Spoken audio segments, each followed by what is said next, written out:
எல்லாருக்கும் வணக்கம். என்ன ஒரு புதுசா எடுத்தணும் கோட்டுன்னா ஆடுன்னு தமிழ்நாட்டை யாருக்கும் தெரியாது பாருங்க. இவர் புதுசா பாடம் எடுக்க வந்திருக்காரு. எல்கேஜி படிக்கிற பச்சை பிள்ளைகிற கட்ட கூட சொல்லும். இந்த லட்சணத்துல இவருடைய வீடியோ எல்லாம் எடுத்து போட்டு பயங்கரமா நிறைய பேர் பாத்தீங்கன்னா தளபதி விஜய் இப்படி விமர்சிக்காரு போட்டு எதுக்கு இவரே ஒரு காமெடி பீஸ் வயசான காசாம சோத்து நம்ம ஓரமா கொந்தமான்னு இல்லாம இவரு தன்னுடைய விசுவாசத்தை காட்ட வந்திருக்காரு.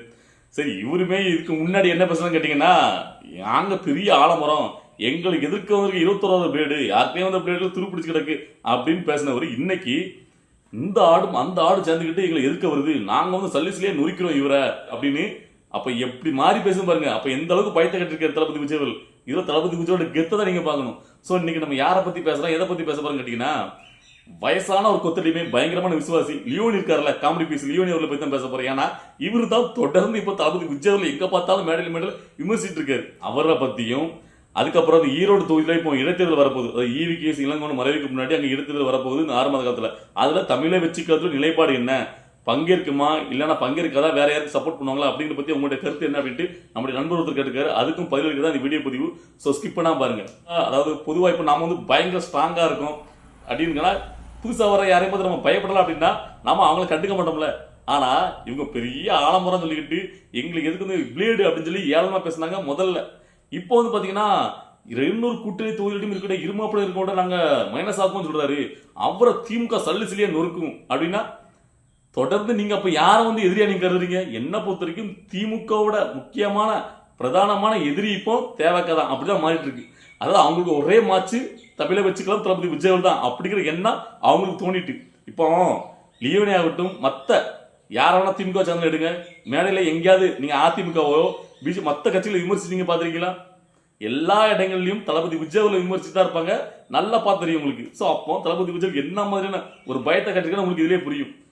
ஸோ லியோனிக்கு தொடர்ந்து அந்த வேலை தான் கொடுக்கப்பட்டிருக்கு. தேவையெல்லாம் ஒவ்வொரு மேடையிலும் தன்னோட புத்திசாலித்தனமான அறிவுக்குத்தனமான பேச நினைச்சுக்கிட்டு இவர் வந்து மொக்கி காமெடி பண்ணிட்டு கிரிஞ்சா காமெடி பண்ணிட்டு போற. அதையும் நிறைய பேருக்கு வந்து வேற வழி இல்லாம சிரிச்சிட்டு இருப்பாங்க அவங்க கட்சியை சேர்ந்தவங்க. இவருடைய நிலைமை தெரியல. இப்ப இடையில ஒரு மலேசியால ஒரு நிகழ்ச்சி கூட்டுந்தாங்க இவரை. அது இங்க உள்ளவங்க சிரிக்கலாம், அதாவது நம்ம அதுலயும் விட்டு கொடுத்துடலாம். ஆனா அங்குள்ள தமிழ் சும்மா இருப்பாங்க. ஒரு ஃபங்க்ஷனுக்கு மரியாதை நிமித்தம் கூட்டோம்னா கரெக்டா அந்த நேரத்துக்கு போய் கலந்துக்கணும்ல. நம்ம நல்லா போட்டு படுத்துக்கிட்டாரு நினைக்கிறேன். அதுக்கப்புறம் லேட்டா போய் இறங்கியிருக்காரு. நீ வந்து ஒண்ணு கிளிக்க வேண்டாம், நீ உங்க ஊர்லயே பேசிக்கிட்டு இருக்க, திருப்பி கிளம்புங்க அப்படின்னு மலேசியாவில் மக்கள் திருப்பி அனுப்பிவிட்டாங்க. அது இடையில நடந்த சம்பவம் நீங்களாம் பார்த்துருப்பேன்னு தெரியல, வைரல் ஆச்சு. ஸோ அப்படி எதையாவது போட்டுக்கிட்டு எதையாவது பேச வேண்டியது, மேடை கிடைச்சிட்டா போதும் உடனே வந்து பார்த்து விஜய் அப்புறம் எதுக்கு இந்த பையன் கேட்கிறேன் பிளேடுன்னு சொன்னீங்களா, அப்புறம் இப்போ இருந்து ஏன் கதறணும், திமுக உங்களை சல்லிச்சிலே நொறுக்கணும்னா அப்ப அதுக்கு என்ன அர்த்தம்? அந்த அளவுக்கு பயப்படுறீங்கன்னு அர்த்தம் தானே. இவர் மட்டும் இல்ல, இதுக்கு அடுத்தாப்புல அமைச்சர் நாசன் ஒருத்தர் இருக்காரு. அவர் நேரத்து பேசியிருக்காரு. அதாவது சினிமாவில் போல்ட் அவுட் ஆகிட்டு ஃபீல்ட் அவுட் ஆன நேரே கட்சி ஆரம்பிச்சுட்டு வந்துடுறாங்க அரசியலுக்கு. இன்னைக்கு கட்சி ஆரம்பிச்சு நாளைக்கு முதலமைச்சராகன்னு இதெல்லாம் பார்த்தாடி நம்ம இலக்காரமா நக்கலாம். இதை வந்து தளபதி விஜய் பத்தி பேசக்கூடாது, மத்தவங்கிட்ட வச்சுக்கணும். ஏன்னா தளபதி விஜய் அவர்கள் இப்பவும் சினிமா துறையை பத்தி ராஜா தான். அதாவது அங்க வந்து மாஸ் பீக்ல இருக்கிறது வராரு. இப்பவும் எத்தனை திரைப்பட தயாரிப்பாளர்கள் டைரக்டர்கள் கோடிக்கணக்கில் பணத்தை கொடுத்து அவரை புக் பண்றதுக்கு ரெடியா இருக்காங்க, வெயிட் பண்ணிட்டு இருக்காங்கன்னு ஒரு உலகத்துக்கு தெரியும்.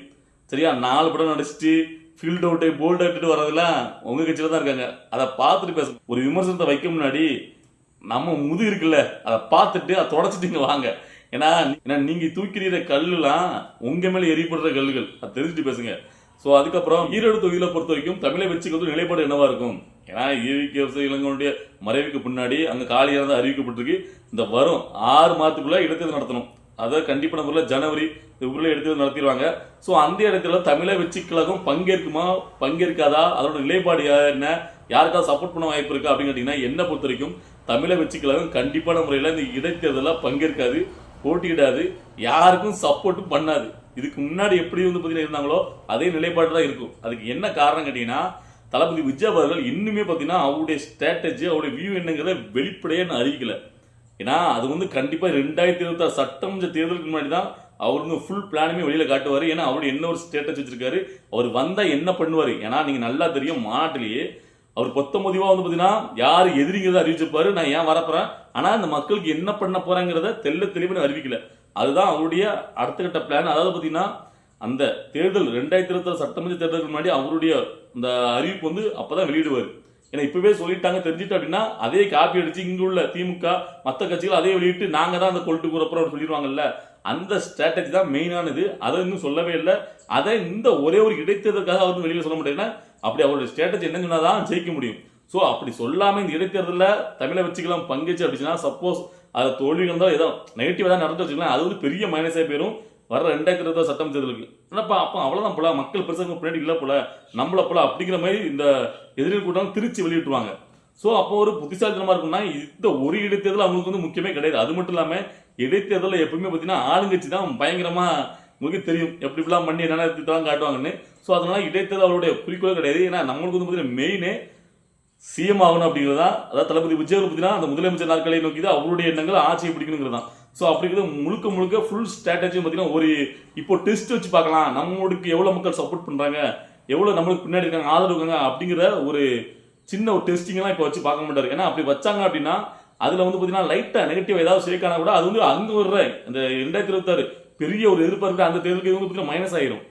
நிறைய கட்சிகள் எதிரிகள் கூட்டாரெல்லாம் வெயிட் பண்ணிட்டு இருக்காங்க அவளை எப்படியாவது நெகட்டிவா ப்ரொமோட் பண்ணும் அப்படி பண்ணிட்டு. ஸோ அதனால இந்த ஒரு டெஸ்ட்டை எடுக்க மாட்டாரு, டைரக்டா 2026 தேர்தல் தான் நிற்பாங்க. ஏன்னா அப்பதான் அவர் முழுக்க முழுக்க தான் என்ன பண்ண போற அந்த மக்களுக்குங்கிற அந்த ஸ்ட்ராட்டஜி அந்த அறிவிப்பை வெளியிடுவார். ஸோ அதனால என்ன பொறுத்த வரைக்கும் அவர் வந்து பங்கேற்க வாய்ப்பே கிடையாது, தமிழை வச்சுக்கலாம்.